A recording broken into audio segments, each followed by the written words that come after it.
who was good and did anything worthwhile was a believer, like the founding fathers and, you know, Einstein.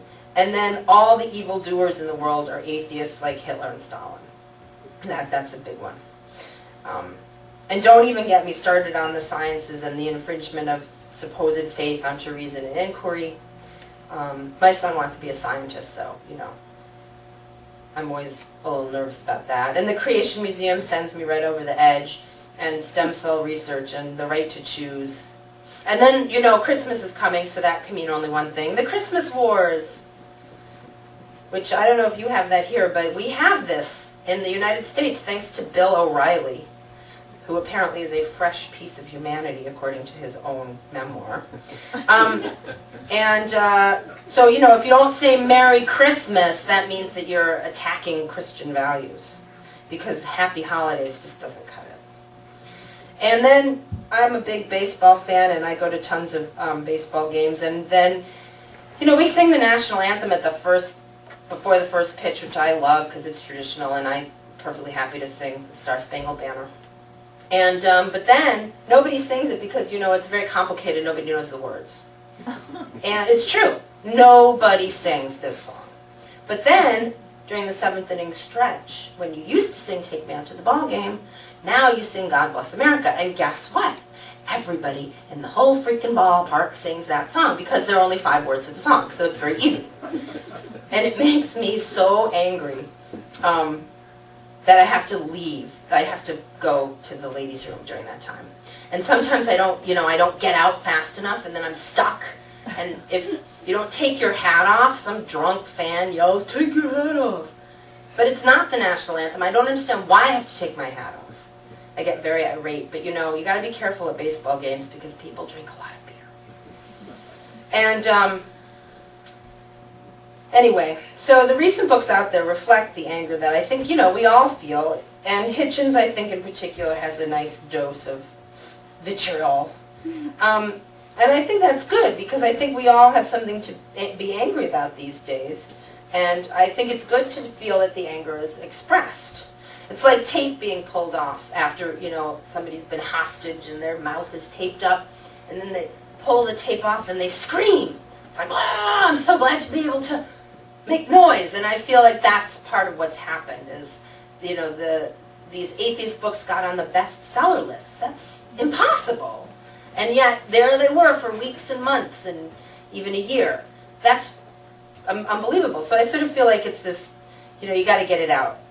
And the best thing about them is that they've pulled religion off that high shelf that we could never touch because it was religion. And I think it's open for more critical discussion, and not always on their terms.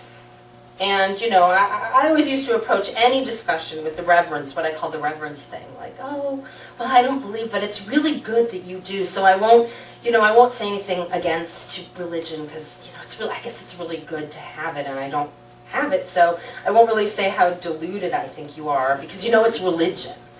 And now I can say I don't get it, I don't want it in my life, and I actually don't even really care about the debate about whether or not there is a God, because it's boring after a certain point. So what do I believe in?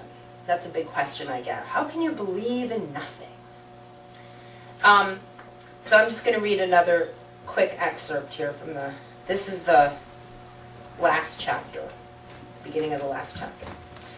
I was driving in Manhattan one day. I signaled to make a right turn onto Broadway. There were many people all around the car, including pedestrians, other drivers, and a bus at the intersection full of riders.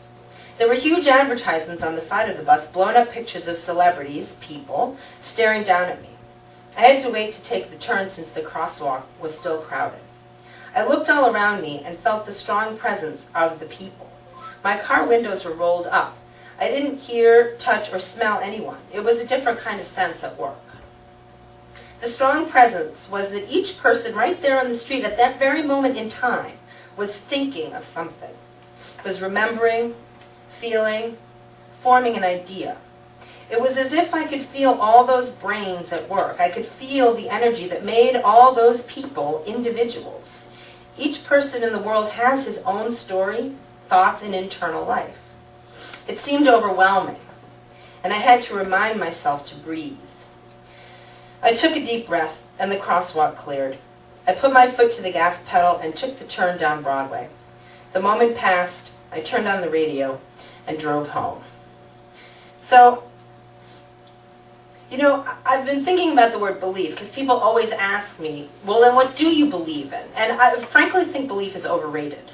Like, I think that we put a lot of emphasis on this word. And I've almost decided that it's not really what I believe in, it's where my priorities are. You know, do I believe in making good decisions? Is that a belief? I don't really know anymore. But I do have things that I hold dear that I think are more important than other things. So are those beliefs then? I don't know. You know, if one of them is reason, is there a belief in reason? So, anyway, I digress. Mostly I care about being a good person. I care about my community and my neighbors. And I always tell people, because we have to move our cars for street cleaning, I say, God's not going to keep you from a parking ticket, but I will because I'll ring your bell at 2 o'clock to make sure you moved your car back. So I feel very good about that. And I care about the environment and the impact that I have on it. I want to try to be good and do good and be happy while I live out my brief life on this planet. So that's why I wrote this book, as a way to say to myself, to my family, and then to anyone else who cares to listen, hey, here I am, a normal kid, a normal adult, no big scary monsters in my closets, no drunken escapades, abuse, wacky parents, or really terrible hardships.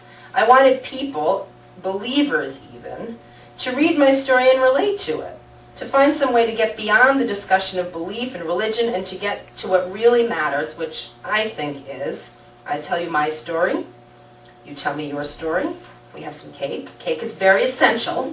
You must have cake. Then you become connected and maybe you don't hate each other for ideals or abstracts. And then eventually, perhaps, we build a stronger world in the end. Because to me it's all about relationships and getting underneath all the walls that get thrown up and all the armor that gets put up, beyond the labels to something more real so we can all just be. So that sounds very nice, but what has the reaction been to my book? Well, you know, some people have said, oh, well, it's just a book about her family. You know, it's trivial, who cares? But you know, there was something about what was happening in my family with this conflict over this religion issue that was reverberating around me in the larger world. And this is now post 9/11. So, you know, that really galvanized both the religious right and, I think, the non-believers as well. I feel like that really has been obviously a huge event in many ways, but there was something about belief and 9/11 that I really fully think has been examined. You know, and I really saw, and then like there was a poll from the Minnesota, University of Minnesota that came out around 2001, I think, and it said that atheists were the most hated group of any other group in America. And I was really shocked, like, wait a minute, they hate me more than the Muslims who blew up the World Trade Center, more than the gay people who they're always yelling about being like so evil and horrible. I was like, wow, that's pretty amazing. I feel very special now. But it was also kind of depressing. I mean, because really, I don't really understand why everybody has to hate everybody anyway, but that sounds a little Christian, so anyway. But that's really, I really did feel that there were things that were happening in the outside world that were being mirrored around, you know, my dining room table, my Thanksgiving table, as it were. So I wrote this book, and you know, when you write a memoir, if any of you are thinking of this, I hasten to tell you that it's not just about you. It's about your whole family and everybody who knows you. So, you know, you can't really get everyone to sign like release forms, but sometimes people get pissed off. My family did not. They loved it. They thought it was great. My mother read it. I kind of waited for a while until I let her read it because I was kind of nervous. And she loved it. I was really, really happy that she was happy. And my sister has been a constant sort of cheerleader, and actually at one point said to me, listen, if you need to make me look really stupid, like the stupid little sister, go ahead. It's fine. So, you know, she was great. And my dad